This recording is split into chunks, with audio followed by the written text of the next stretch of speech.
Tashide Lake and welcome to Tibet This Week, where we bring you weekly news edition on Tibet, His Holiness the Dalai Lama and Central Tibetan Administration. Let's have a look at today's headlines. His Holiness delivered a teaching in honor of Chotrul Duchen. Central Tibetan Administration commemorates 1989 Tibetan Martyrs with prayer service.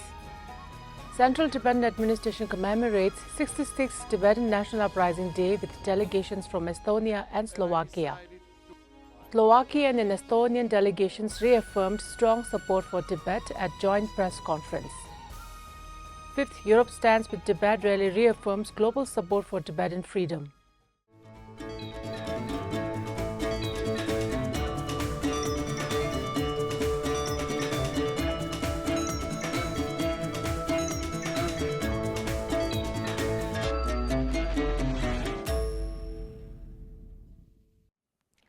This morning, in honor of Chotrul Duchen, also known as the Day of Offerings, which falls on the 15th day of the first month in the Tibetan calendar, His Holiness the Dalai Lama delivered a brief but insightful teaching at the main Tibetan temple. The teaching focused on the Jataka tales, a collection of stories that recount the previous lives of the Buddha, illustrating the virtues of compassion, wisdom, and selflessness. Chotrul Duchen is one of the 4 major Buddhist festivals celebrated with great reverence by Tibetan Buddhists.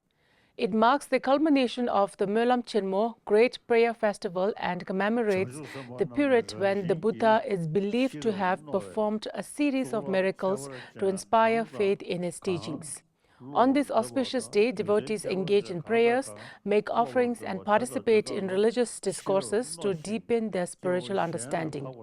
His Holiness' teaching on the Jataka tales serve as a reminder of the Buddha's journey of countless lifetimes dedicated to the welfare of others. These stories, rich in moral lessons, continue to inspire practitioners on the path of wisdom and altruism. The teaching was attended by monks, nuns, and lay devotees who gathered at the temple to receive His Holiness' guidance and blessing on this sacred occasion.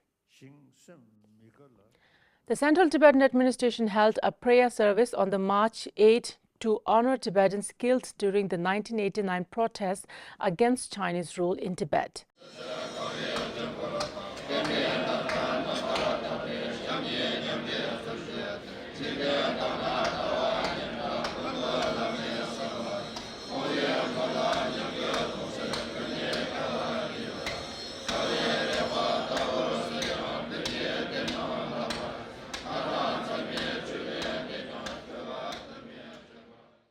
Thousands had protested in Lhasa, marking the Tibetan National Uprising Day, prompting a brutal crackdown with martial law and deadly force.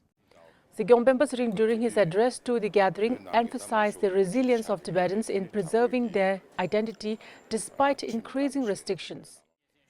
Cabinet Secretary Tegel Chugatangi highlighted the service's significance.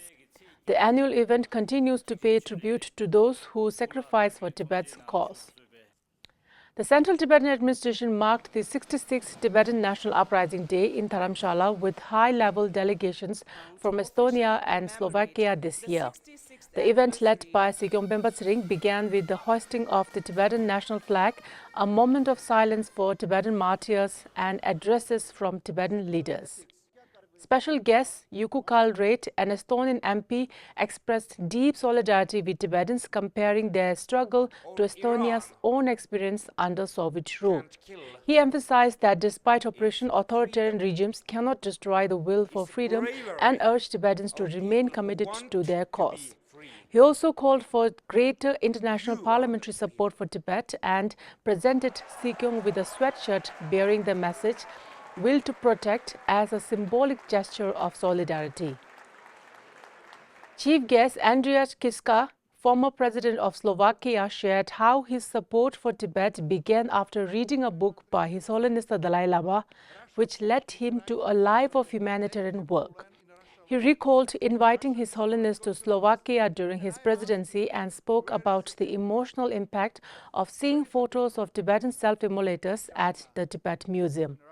Drawing parallels between Tibet and Ukraine, he urged European nations to speak up for Tibet and encouraged Tibetans, especially the younger generation, to keep hope alive. So, we'll all in Europe, in the world, we have to speak about Tibet. And you, please, young generation, all you living here, please keep the hope and never ever give up. The commemoration concluded with a prayer and a peaceful march organized by Tibetan NGOs. The delegation from Slovakia and Estonia had the privilege of meeting His Holiness the 14th Dalai Lama at his residence earlier in the morning ahead of the 66th Tibetan National Uprising Day event.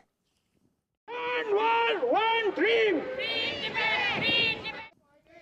On 10 March, Tibetans and supporters worldwide marked the 66th Tibetan National Uprising Day with protests and flag-raising ceremonies. Demonstrations took place in front of Chinese embassies in London, Copenhagen, Stockholm, Oslo, Vilnius, Brussels and Zurich, with notable participation from over 100 Chinese nationals in the Netherlands and Switzerland.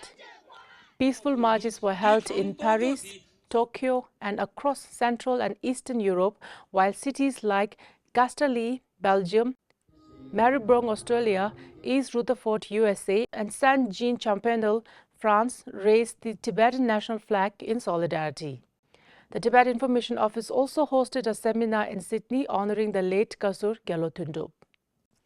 Following the completion of the 66th Tibetan National Uprising Day event, former Slovakian President Andrea Kiska and Estonian MP Juku Kallred joined a press conference in Dharamshala reiterating their strong stance on Tibet.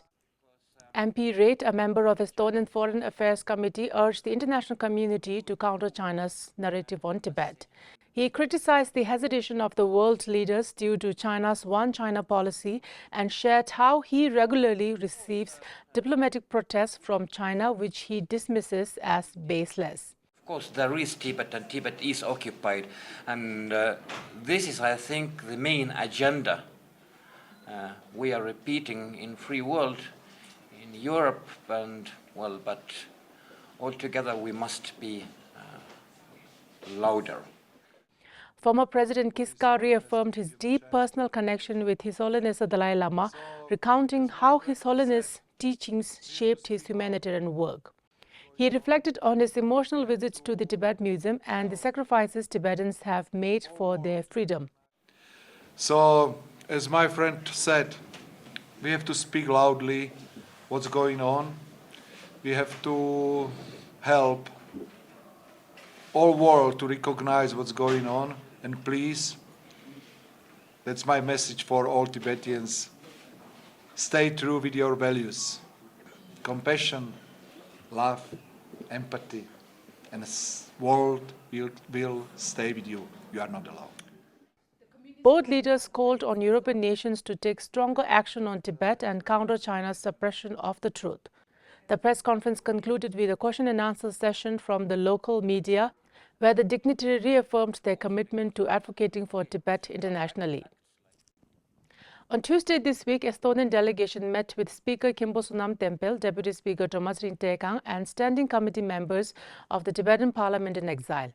The Speaker expressed gratitude for their support and highlighted the urgency of resolving the Sino-Tibetan conflict, preserving Tibet's cultural identity and securing international backing for renewed dialogue with China. The Deputy Speaker emphasized Tibet's environmental significance and urged the delegates to advocate for Tibet in European forums. The meeting concluded with question and answer session and visit to the Parliament Hall. Over 3,000 Tibetans and supporters gathered in The Hague, Netherlands for the 5th Europe Stand with Tibet rally marking the 66th Tibetan National Uprising Day. Organized by the Tibetan community in the Netherlands, along with international advocacy groups, the event highlighted global solidarity with Tibet's peaceful struggle for freedom. Dignitaries included former Tibetan envoy Gyaltsang Gyaltsen, Representative Rinpoche Gekang, Dutch MPs Jan Paternotte and Isa Karaman, and international figures like Hollywood actor Richard Gere and former NBA player Anis Cantor Freedom. Speakers emphasized China's human rights abuses and called for stronger global action. A 6-kilometer march passing the Chinese embassy serves as a powerful symbol of resilience and drew significant public and media attention. The rally reaffirmed the global commitment to Tibet's freedom as a human rights issue. The next event will be held in Berlin in 2027. That is all the news for this week's edition of Tibet This Week. Thank you so much for watching.